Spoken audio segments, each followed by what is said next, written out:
When it comes to the Epstein files, Donald Trump has a kryptonite that keeps stealing his energy and triggering his vengeance. And today it reappeared to give Epstein's former best friend another blast of the toxin. This after Trump threatened him, and I have all the satisfying details for you next. Hello, I'm Dan, and you're watching Occupy Democrats. To get all of our reports on the supervillain that Donald Trump is, please hit that subscribe button. Let's begin with this very recent report by CBS to get us up to speed on Trump's continued failed efforts to run from Epstein faster than a speeding bullet. It shows Trump getting triggered and going into bully mode, and then on the other side, I'll show you how that blew up in his face. Now to this, Democratic lawmakers and groups of survivors of convicted sex offender Jeffrey Epstein right now blasting the Trump administration over their partial release of additional Epstein files. Of course, we know this. It comes after the DOJ released tens of thousands of pages that include photos and videos and court records, all related to Jeffrey Epstein. But millions of pages are still yet to be released to the public. Some of those files include mentions of prominent figures like the President of the United States. He's never been charged with any wrongdoing. This is what he had to say when asked about the latest release of documents over the weekend. Listen. Release of Epstein files, and do you think your critics will be satisfied with? Well, they should be, because it looked like this guy Wolf, who's a writer, was conspiring with Epstein to do harm to me. And I didn't see it myself, but I was told by some very important people that not only does it absolve me, it's the opposite of what people were hoping, the radical left. That Wolf was a third-rate writer, was conspiring with Jeffrey Epstein to hurt me, politically or otherwise, and that came through loud and clear. So we'll probably sue Wolf on that. So let's go live to Washington and CBS News Justice correspondent Scott McFarland. Let me just update what the president said a few moments ago, issuing another one of those stem winder of a social media posts. It goes on a ways, but the first line is worth emphasizing. It reiterates what he said in that press gaggle last night, that he was not friendly with Jeffrey Epstein and that he's accusing others of falsely accusing him, and then he's threatening potential litigation against others who've connected him to Epstein. This all echoes what he said to the press last night. But I think this is somewhat beside the point of what we're talking about here today, Reed, which is that there are any number of people, prominent people, powerful people, who had communications, emails to Jeffrey Epstein in the years after Epstein pleaded guilty to an offense in 2008, including people in the president's circle, powerful people in media, in news, in politics. And that is a problematic thing because Jeffrey Epstein had already acknowledged misconduct, yet he was still in this powerful circle years later.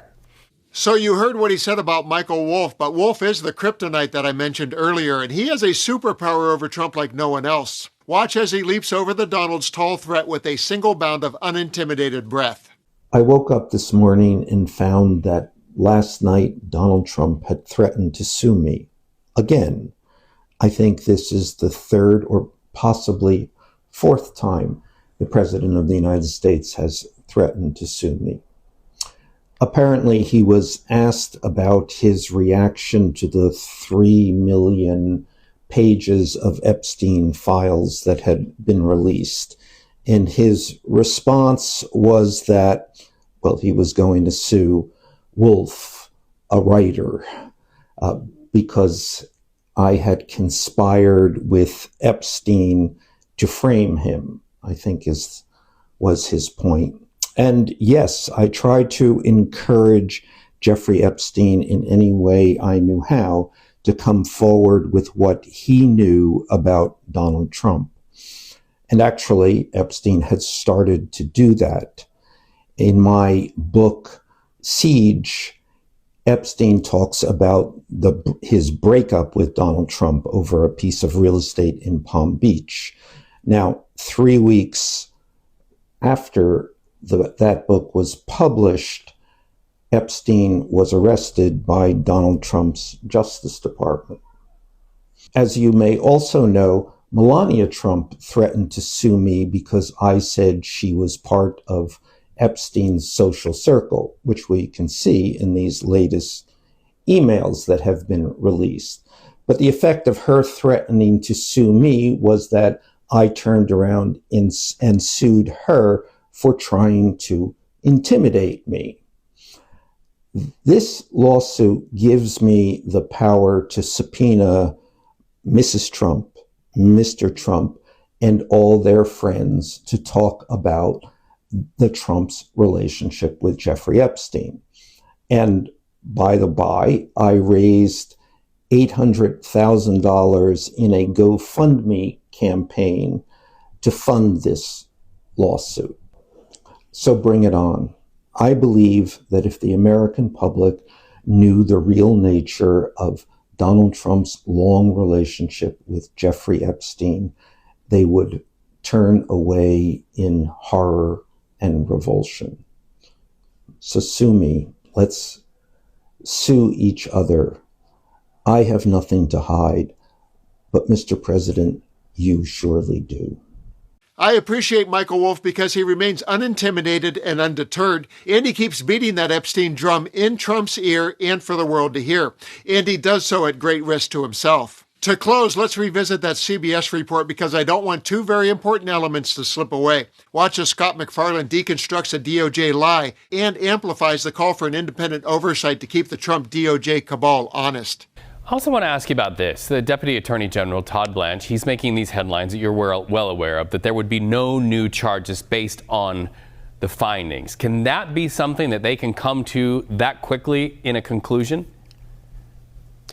I've spoken to a number of Epstein survivors over the past 72 hours, including a few moments ago with Danielle Bensky, who's been an activist seeking transparency. She says they cannot make that conclusion based on what's been released so far because so much has been held back. We're talking about 3 million pages or so not released.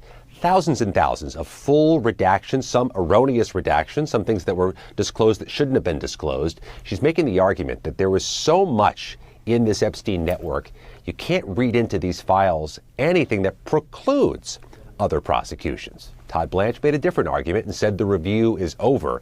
But Reed, the statement that the review is over from the Department of Justice has only poured gasoline onto a fire. It has not extinguished it. There are members of Congress, survivors, activist groups that say more needs to be released under the law, much less under good transparency. Is there any more talk today that there could be somebody who could oversee this? We know that survivors have said, look, independent set of eyes wouldn't hurt. There have been arguments consistently, accelerating over the last few months, for a third party to take a look at things and make sure the Department of Justice followed the law as it was supposed to. Maybe an inspector general, an auditor, an outside private group, somebody else to lay eyes on this thing to make sure the Department of Justice has properly followed a law that they were 40 days late in adhering to. 3 million pages released, 6 million pages total. That means only 50% of what was in the full files has been made public. That is satisfying no one here in Washington. Scott McFarlane combing through it all. Thank you so much. Good to talk to you.